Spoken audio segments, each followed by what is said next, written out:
Chapter 97. Not enough time to say it. Summary.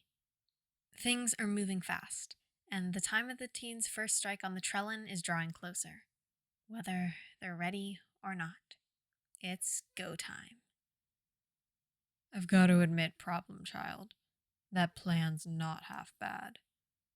Before Zuko could stutter out a flustered response at his stoic teacher's praise, the band of insane idiots that live in his head started cheering. Even second and third, while not high-fiving, were giving Aizawa proud little smirks. This only made Izuku's blush increase tenfold. Why did the Vestiges have to be so supportive of everything he did? He couldn't take it. But the cheering paused to look at Aizawa. It could use some work. Izuku can't exactly be sure what Aizawa was feeling at the moment, but he got the distinct impression that having a bunch of dead heroes and vigilantes pout and glare at you wasn't the most comfortable experience. Aizawa's right, kid, Third says, not acknowledging the rest of the ghostly entourage. It's a good plan, considering you're a student, but there are definitely some things you haven't considered. Second snorted in amusement. Like what'd do if chucking them all in a closet doesn't work? Definitely worked on your last job, but this building may not follow all the regulations. You don't know what to expect. And from what I could see, it didn't seem like Mei had cracked the code on those cuffs we saw yet, so you don't have that backup like last time, Third added. Izuku nodded, taking in all the information. He knew that, given their group's lack of real experience, there'd be some problems in their plan, so it was good to get real feedback beforehand. Asking the three Dadmigos is all well and good, Second said, but they're not exactly reliable. You know what is reliable? The 7.5 ghosts in your head, 3 of which are vigilantes that have dealt with situations more similar to what you're dealing with than your dad squad. Third finished. Oh, yeah, Izuku said dumbly.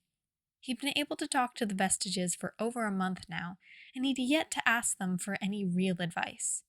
He'd mostly been teaching them stuff when they were, in reality, this untapped well of knowledge spanning generations that could teach him stuff. Now I feel dumb. Don't worry about it, kid, Banjo laughed.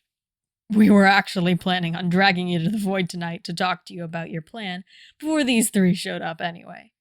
It's not all on you to think of these things. And your ghost input will be appreciated once we get back on topic, which we should do.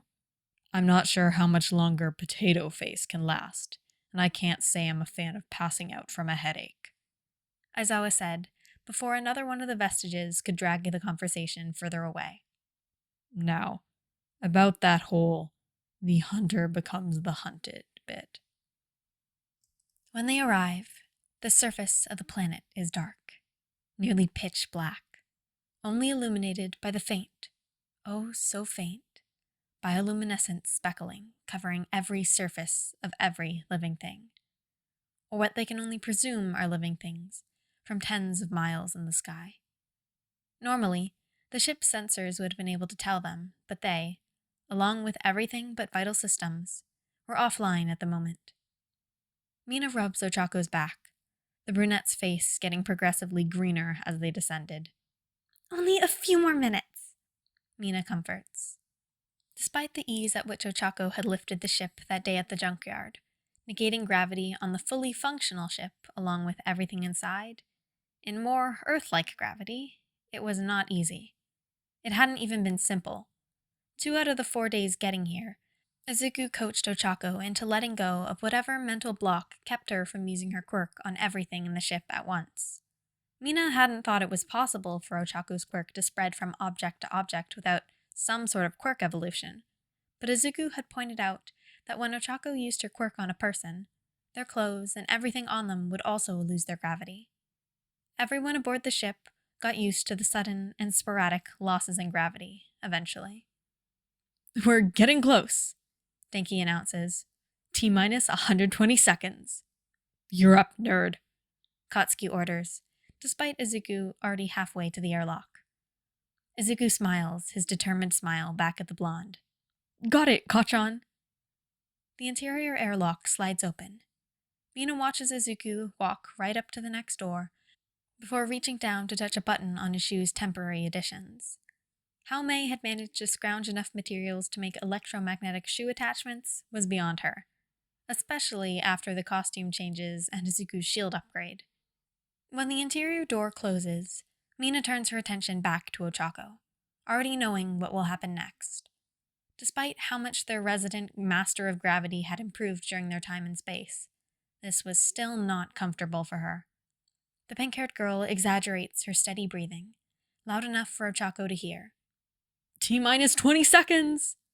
Denki calls into the comms. At that moment, black tendrils wrap around the windshield of the ship. Despite knowing what was happening, it still would have been cool to be able to see Izuku slow their descent midair. She could imagine how Black Whip would wind through the tumbleweed forest below, finding purchase before going taut. Speaking of which, at that moment, their ship came to an abrupt stop. The people inside did not. While most of their stuff was secured in place, the zero-gravity teens weren't, getting flung through the air. Her and Ochako were in the nest, so the counter towards the bow of the ship stopped their forward tumble. Denki, for once, was actually strapped to his chair, so he stayed put. But Mei, Katsuki, and poor Beatrice were sent flying into the windshield like bugs. Maybe it was that reason that Beatrice was the only one able to shake it off quickly, puttering back over to the plants without bother. The two humans, on the other hand, took a few minutes and more than a few small explosions to get untangled from each other and back to the ground, just in time for the ship to jolt once more, signaling they were on the ground. Release! Mina heard muttered, more than a little nauseously, from beside her. The familiar weight of gravity came over her once again, her body settling back to its equilibrium. Though the gravity on this planet was slightly higher than Earth's, she couldn't really feel the difference yet. The door to their ship whooshed open, and a wind-ruffled Izuku stepped back inside. We were a little off our landing site, but I was able to walk us over to the clearing and set us down, he informed them. Did you see anything suspicious? Katsuki asked, glancing back at the still useless scanners. Nope, but I couldn't really see much, Izuku admitted. But we should be fine.